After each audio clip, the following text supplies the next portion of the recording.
and you're constantly being reminded of the Israelis being killed, and the Israelis being killed in such a horrific way.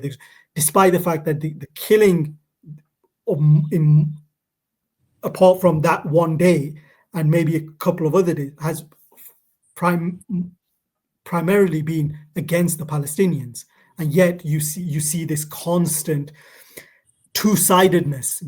It's there's two sides here, and we've got to sort of treat them equally, and despite the fact that one side is the one being massacred at the hands of the other. You also accused the BBC in your report of muffling Palestinian voices. Can you tell us a bit more about that? Yeah, so I mean, what we looked at, for example, on whose voices count in all of this.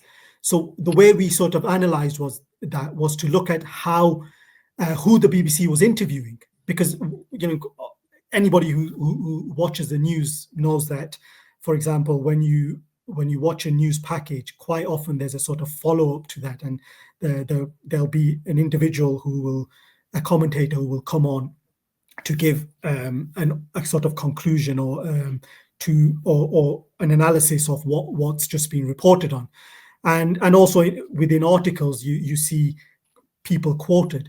And what we found in the analysis was that the BBC interviewed 2,350 Israelis and only 1,085 Palestinians.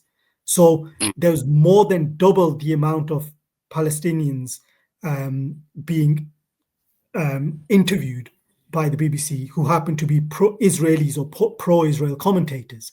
And so, again, a massive imbalance in all of this. So what that allowed is for Israeli voices to effectively pump out their propaganda or to challenge anything that was taken, that the news presenters or any pro-Palestinian voices were, any issues or any views that they were putting forward, they were instantly being given, the Israelis were being given sort of more prominence in that way to challenge those things, and to once again rubbish this idea that it was actually the Palestinians who were being massacred in all of this.